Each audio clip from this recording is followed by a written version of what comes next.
자, 실명법 한번 볼까요? 자, 파란 책 108페이지 보겠습니다. 108페이지. 자, 108페이지 맨 위에 중간 생략형 등기 명의신탁. 자, X 부동산을 매수하고자 하는 갑은 을과 명의신탁 약정을 하고 을 명의로 이전 등기를 하기로 하였다. 그 갑은 병에게서 그 소유 X 부동산을 매수하고 대금을 지급하였으며 병은 갑의 부탁에 따라서 을 앞으로 이전 등기를 해줬다. 자, 그림이 요거네요, 그죠? 대금을 지급했다 이렇게 돼 있네. 이렇게. 자, 그러면 이것을 중간 생략형 등기 명의신탁을 합니다. 원래는 병에서 갑으로, 갑에서 을로 해야 되는데 갑을 생략하고 바로 했기 때문에 중간 생략형. 자, 갑이 을에게 맡긴 것이 등기만 맡겼으므로 등기 명의신탁. 세 사람이기 때문에 삼자간. 그래서 삼자간 중간 생략형 명의신탁이라 합니다.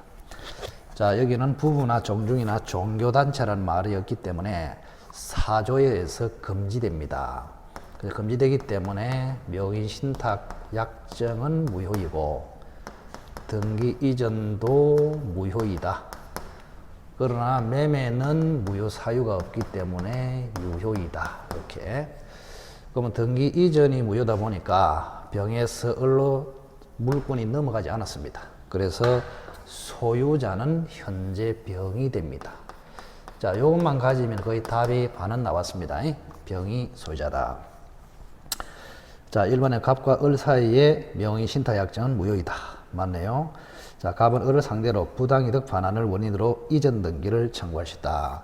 자, 갑은 을에게 부당이득 반환 청구로서 이전 등기를 청구할 수 있다. 자, 우리가 소유자는 병이고 을은 등기만 되어 있습니다. 그래서 을이라는 사람은 실질적인 이득이 없습니다. 그럼 을이 실질적인 이득을 취하고 그로 인해서 갑이 손해를 봐야 갑이 을에게 부당이득 반환 청구를 할 수 있다. 그래서 을에게는 실질적인 이득이 없으므로, 그죠? 갑은 을에게 부당이득 반환 청구, 즉 등기 이전 청구를 할 수 없다. 2번은 X네요. 자, 3번에 갑은 병을 상대로 이전 등기를 청구할 수 있다. 갑은 병을 상대로, 매매는 살아있네요. 매매는 살아있기 때문에 갑은 병에게 이전 등기를 청구하고 병은 갑에게 대금 1억을 청구해서 받고, 그래서 어쨌든 3번은 맞습니다. 자, 4번에 갑은 병을 대위하여 을 명의 등기 말소를 청구할 수 있다. 자, 소유자는 병인데 등기는 을 앞으로 되어 있기 때문에 말소 대상입니다. 그럼 말소 청구는 소유자가 하거든요. 그러면 소유자는 병이기 때문에 병은 말소 청구를 할 수 있어요. 근데 갑이라는 사람이 궁극적으로 소유권을 찾아와야 되기 때문에 갑이 답답합니다. 그래서 갑은 소유자가 아니기 때문에 직접 말소 청구를 못하고 병을 대위해서 말소 청구를 해야 합니다. 그래서 4번은 맞네요. 자, 5번에 갑을 간의 명의신탁 사실을 알고 있는 정이 을로부터, 자, 을로부터 정이란 사람이 넘겨받았습니다. 그러면 이러한 정을 우리는 제3자랍니다.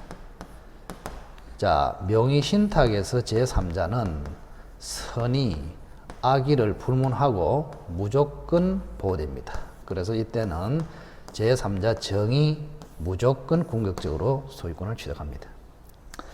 그래서 5번은 맞네요, 그죠? 자, 그 다음 2번 계약명의신탁이 되겠습니다. 자, 계약명의신탁은 요거거든요. 요거를 잘 보시기 바랍니다. 자, 우선은 병소유 X 토지를 취득하고자 하는 갑은 을과 명의신탁 약정을 맺고 을에게 매수자금을 주면서 병과 매매계약을 체결하도록 했다. 자, 을은 갑의 부탁대로 이러한 사정을 모르는 병과 매매계약을 체결하고 이전 등기를 격려받았다. 모르고 있는 게 병이 선이다 이 말이죠, 그죠? 선이 이렇게.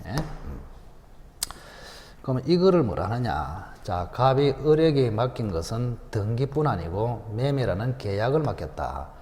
그래서 계약 명의를 맡겼기 때문에 계약 명의신탁. 세 사람이기 때문에 삼자간.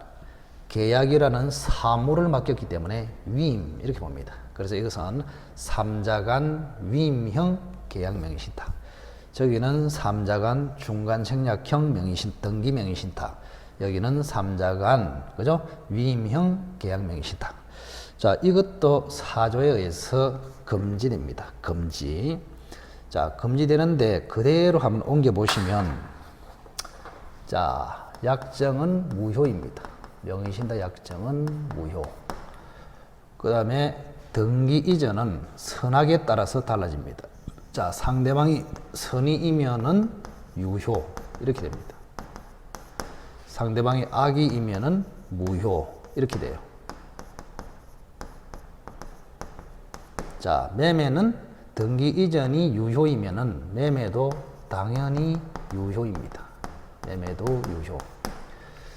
그런데 등기 이전이 만약에 무효로 가버리면은 매매도 일단 무효다. 이렇게 기억을 하시기 바랍니다.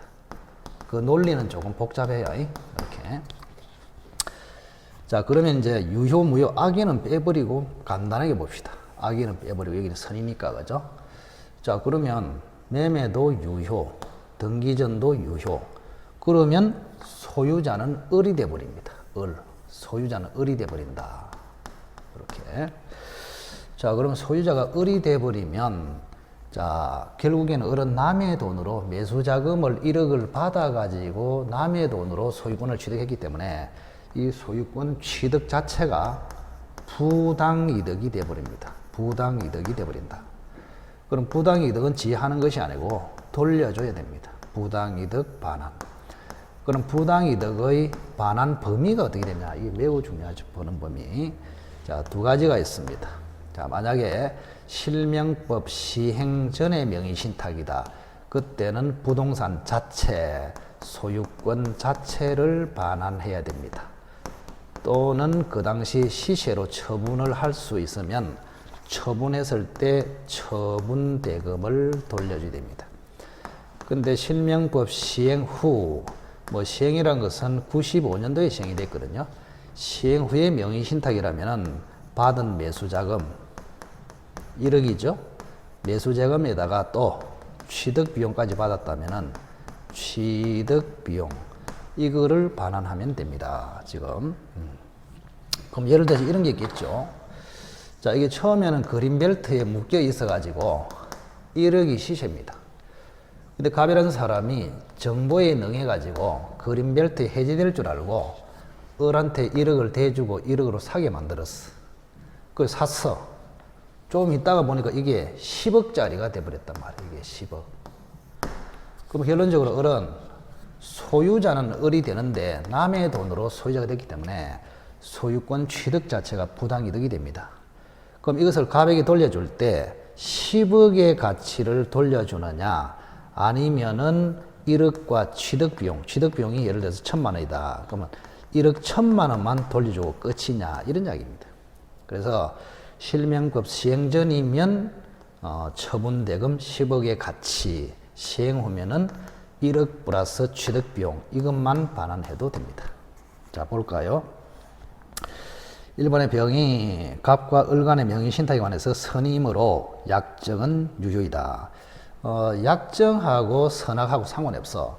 선악하고 상관이 있는 것은 등기 이전 물권 변동이지 약정은 무조건 무효입니다. 그래서 1번은 X. 2번에 을은 X 토지 소유권을 취득한다. 맞네요. 자, 그래서 이런 경우는 선이면 유효 이래 되기 때문에 을이 소유권을 취득합니다. 맞습니다. 자, 3번에 갑은 을을 상대로 해지를 이유로 이전 등기를 청구할 수 있다. 갑은 을을 상대로 해지를 원인으로 약정이 무효이면 해지 대상이 아니라고 했습니다. 갑은 해지를 원인으로 을에게 이전 등기를 청구할 수는 없습니다. 3번은 X. 자, 갑이 X 토지를 점유하고 있는 경우에 갑은 을에게 매수자금 상당의 부당이득 반환 청구를 피담보 채권을 하여 유치권을 주장할 수 있다. 만약에 갑이라는 사람이 점유를 하고 있단 말이에요. 그럼 갑은 을에게 매수자금 상당 1억에 대한 부당이득 반환 청구권이 있습니다. 그럼 갑은 그 1억을 을한테 받을 때까지, 그죠? 이 점유하고 있는 토지를 유치할 수 있겠냐? 우리 판례는 유치할 수 없다고 봅니다. 왜? 갑의 을에 대한 매수자금 상당의 부당이득 반환 청구는 토지에 관하여 생긴 채권이 아니다. 즉 결련성이 없다고 보기 때문에 유치권 주장은 안 된다고 봅니다. 그래서 4번은 X입니다. 자, 이번에 갑이 을과의 관계에서 소유권을 가진 것을 전제로 하여 장차 X토지의 처분 대가를 을이 갑에게 지급하기로 하는 약정. 자, 갑이 을과의 관계에서 소유권을 가지는 전제로 하여 장차 X토지의 처분 대가를, 자, 지금은 아무 소리 없으면 실명법 시행 후거든요. 그러면 시행 후면은 을이라는 사람이 매수 자금만 갑한테 돌려주면 되는데, 그죠? 뭐라고 썼습니까? 처분 대가. 처분 대가를 을이 갑에게 지급하기로 하는 약정은 무효이다. 이게 판례입니다. 매수 자금만 줘도 되는데 처분 대가, 부동산 자체, 소유권 자체를 갑에게 반환하기로 하는 약정은 무효다. 꼭 기억하시기 바랍니다. 자, 그래서 어쨌든 5번에 갑이 을과의 관계에서 소유권을 가지는 것을 전제로 하여, 장차 X 토지 처분 대가를 을이 갑에게 지급하기로 하는 약정은 무효이다. 이래야 맞습니다. X. 6번에 을이 X 토지를 정한테 처분했습니다. 그러면 당연히 정은 제3자가 됩니다. 제3자. 정한테 처분을 했다. 이 말입니다. 그죠? 정은 제3자가 됩니다. 제3자는 선악을 불문하고 무조건 소유권을 취득합니다. 그래서 6번은 X가 되겠습니다. 자, 을이 X 토지를 정한테 처분한 경우에 정은 선의의 경우에 한하여 취득한다가 아니고 선악을 불문하고 취득한다. 이래야 맞습니다. 자, 이번에는 이제 계약 상대방이 악인 경우 나왔네요. 악인 경우를 한번 판단을 해봅시다. 악인 경우.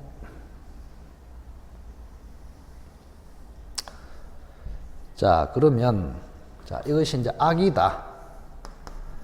악이다. 이래 돼버리면 등기 이전도 무효, 매매도 무효, 이렇게 가버립니다.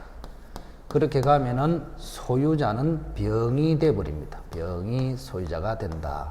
자, 요거까지 나오면은 반은 풀린 것입니다. 소유자는 병이다. 자, 그래서 3번의 그림은 이렇게 그려집니다. 그거 보시고 1번 을 명의의 이전 등기는 무효이고 X토지에 대한 소유자는 여전히 병이다. 맞네요. 그죠? 자, 병은 을 명의의 등기 말소.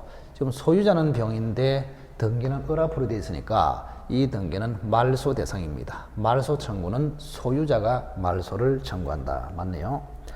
자, 3번의 을이 X토지의 이전 등기를 말소하지 않더라도 병은 을의 매매대금 반환 청구를 거절할 수 없다.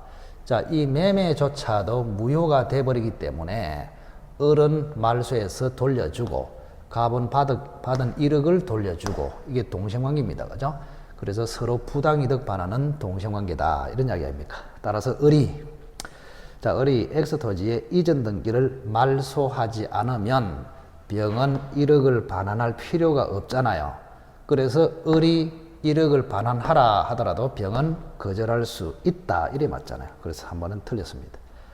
자, 그래서 어쨌든 간에 1억을 이렇게 이미 지급했단 말이에요. 이렇게. 그러면 병이 1억을 돌려주는 거하고 을이 등기 말소에서 돌려주는 거하고는 동생관계다. 그래서 결국 을이 말소를 안 해주면은 병도 1억을 줄 필요가 없어요. 따라서 을이 1억을 청구하더라도 병은 1억에 대해서 거절할 수 있다. 3번은 X네요. 자, 4번에 보시면 을이 X토지를 정한테 매도하여 이전 등기를 해줬다. 정이라는 사람이 나오면 무조건 제3자입니다. 이 사람은. 제3자. 명의신탁에서 제3자가 나오면 선악을 불문하고 무조건 소유권을 취득합니다. 맞고. 자, 을이 X토지를 선의의 정에게 매도하여 이전 등기를 해준 경우에 을의 행위는 병의 소유권에 대한 침해 행위가 아니다. 자, 을이 만약에 병이 소유권을 가지고 있는데 을이 정한테 처분해서 정이 선악을 불문하고 정이 소유권을 취득하면은 병은 소유권을 상실합니다. 그러면 을의 처분으로 인해서 소유권이 침해돼서 상실됐습니다. 그럼 을의 처분 행위는 불법 행위가 되어버립니다. 불법 행위. 그래서 병은 을에게 불법 행위에 의한 손해배상을 청구할 수 있습니다. 불법 행위에 의한 손해배상을 청구합니다. 네가 정한테 처분하는 바람에 내 소유권이 정한테 뺏겼다. 나는 손해봤다 하면서 병은 손해배상을 청구할 수 있습니다. 그러나 만약에 병이라는 사람이 이미 매매 대금을 받았다면은 을의 처분은 불법 행위는 되지만 병에게는 현실적으로 손해가 없기 때문에 그때는 손해배상을 청구할 수 없다. 이렇게 됩니다. 어쨌든 5번은 틀리네요. 을의 행위는 병의 소유권에 대한 침해 행위다. 이래 맞죠. 그렇게 보시면 되겠습니다. 자, 그 다음에 이제 이게 경매야, 경매. 자, 갑이라는 사람이 1억을 대가지고 을 명의로 병의 토지를 낙찰을 받습니다. 낙찰. 이 매매 대신에 낙찰을 받는다면 낙찰. 요것도 일종의 뭐요? 계약 명의 신탁이다. 갑이 낙찰 자금 1억을 대주고 을 명의로 매각 허가 결정을 받아가지고 을이 낙찰을 받는다. 그래서 일종의 계약 명의 신탁이다. 그러면 계약 명의 신탁하고 다른 게 뭐냐? 잘 볼까요? 잠시만. 자, 경매를 다시 보겠습니다. 자, 갑이 낙찰 자금 1억을 대고 을 명의로 낙찰을 받았습니다. 그러면 차이가 뭐냐? 계약 명의 신탁이 비슷한데 낙찰을 받았으면은 병의 선악에 따라서 달라지는 것이 아니고 선악과 상관없이 무조건 이때는 낙찰은 유효입니다. 유효. 등기전도 유효. 이렇게 돼버려요. 자, 아까 매매일 때는 선이면 유효, 유효, 악이면 무효, 무효 이래 됐잖아요. 근데 법원이 개입했기 때문에 상대방이 그 사실을 알았냐 몰랐냐 상관없이 무조건 공신력 때문에 유효입니다. 그래서 그때는 선악을 불문하고 무조건 명의자가 소유권을 취득합니다. 이렇게.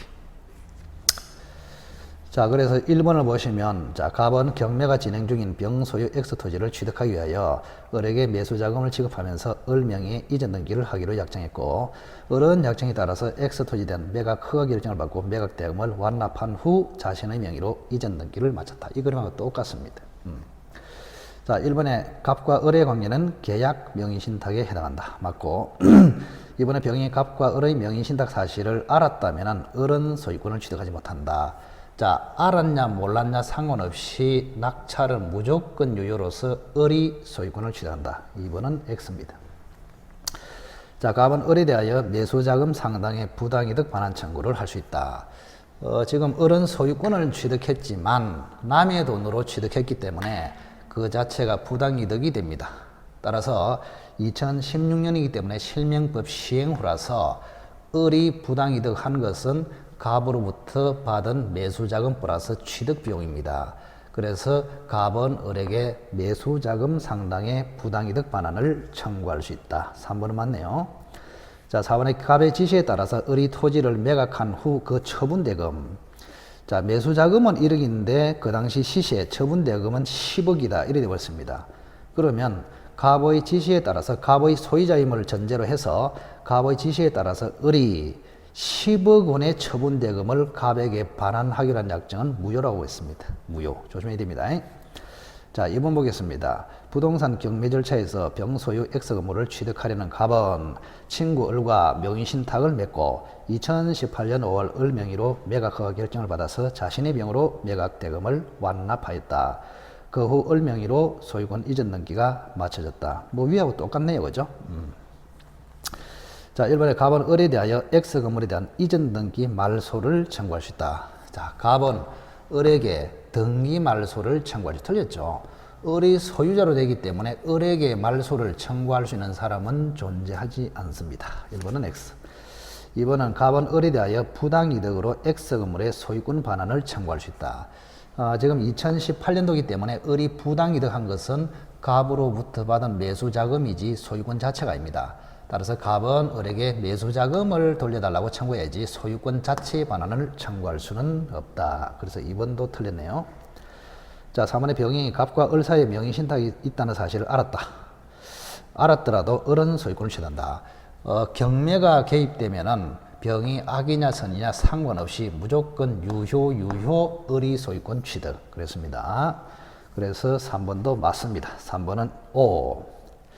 자, 4번에 X 건물을 점유하는 갑은 을로부터 매각대금을 반환받을 때까지 유치할 권리가 있다. 유치권은 안 된다 그랬죠?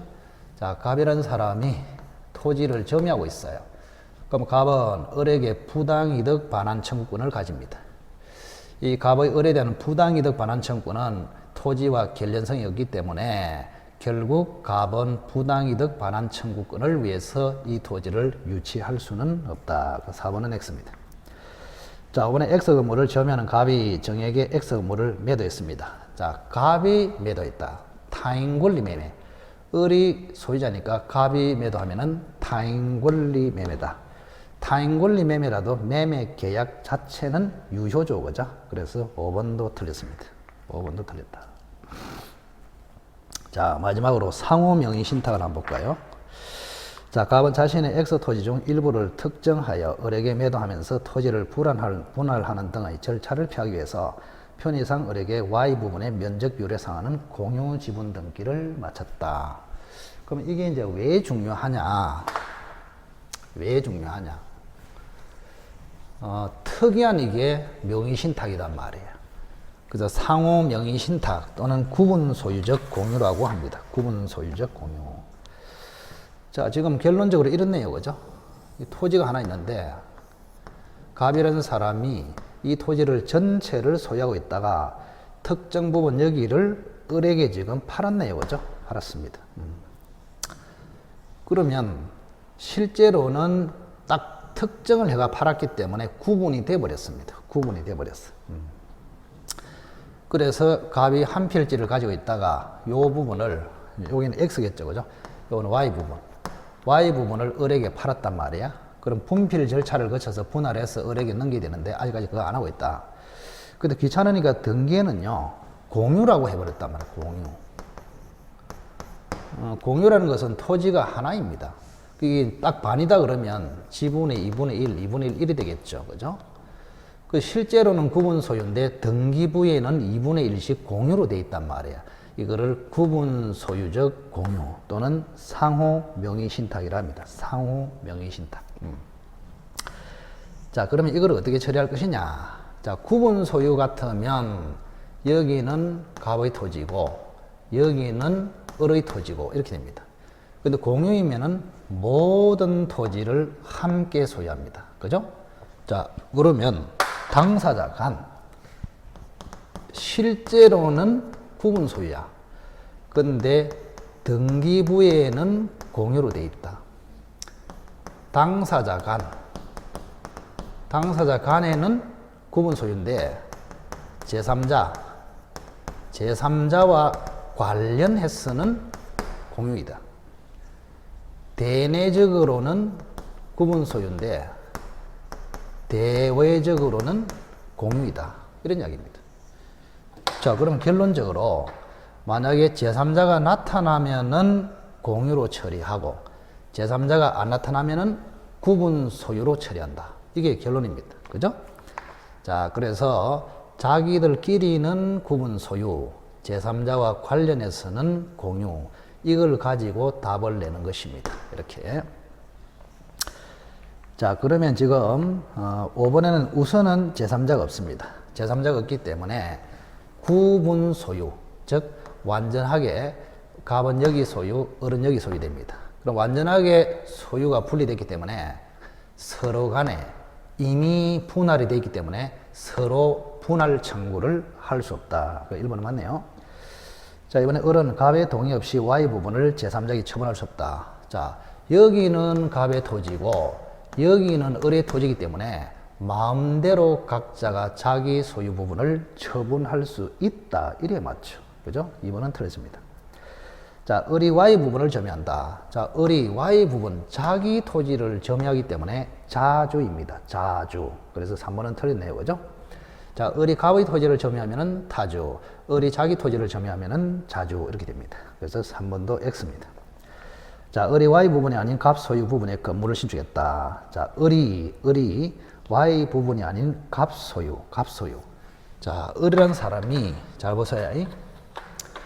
을이 갑의 토지에 건물을 신축했단 말이에요. 이렇게. 을이 갑의 토지에. 그럼 토지는 갑의 소유고 건물은 을의 소유고 동일인 소유가 아니잖아요. 그래서 처음부터 동일인 소유가 아니면 법정지상권 문제가 절대 안 생깁니다. 그래서 법정지상권은 동일인이 소유하다가 어떤 사유로 땅 주인하고 집주인이 달라졌을 때 건물 철거를 막기 위해서 타인의 땅에 지상권을 취득한다. 이게 뭐요? 법정 지상권. 그래서 4번의 경우는 처음부터 동일인 소유가 있기 때문에 법정 지상권이 성립할 수 없습니다. 그래서 X입니다. 5번의 갑은 Y 부분을 불법 점유한 병. 이제 제3자가 나왔네요. 자, 여기에다가 제3자 병이 불법으로 점유를 해버렸단 말이에요. 불법으로 점유를 해버렸다. 자, 그러면 조금 전에 보셨다시피, 자, 병이라는 사람이 나타나면은 전체적으로 공유로 봅니다. 공유로. 그리고 공유로 보기 때문에 병이 불법 점유한 이조차도 갑과 을이 공유를 하고 있습니다. 이 부분도. 그럼 을도 침해됐고 갑도 침해됐고 이래 됩니다. 따라서 을도 방해배제를 청구할 수 있고 갑도 방해배제를 청구할 수 있고. 다시 한번. 제3자가 등장하면은 공유로 처리합니다. 그러면 여기를 제3자가 침해하더라도 여기조차도 갑과 을이 같이 소유하기 때문에 갑도 침해됐고 을도 침해됐고 그래서 갑이든 을이든 병한테 방해배제를 청구할 수 있다. 그래서 갑은 Y 부분을 불법 점유하는 병에 대해서 공유물의 보존행위로 배제를 구할 수 있다. 이래 맞죠. 그래서 5번도 X가 되겠습니다. 자, 여기까지가 실명법이 되겠습니다. 자, 일단은 여기까지 해서 기출 OX 그 이제 강의를 마무리하고 시간이 나면은 맨 뒤에 지금 최근에 기출 문제 40문제 있잖아요. 그거를 좀 해설을 해서 다시 올리도록 하겠습니다. 자, 오늘은 여기까지 할까요?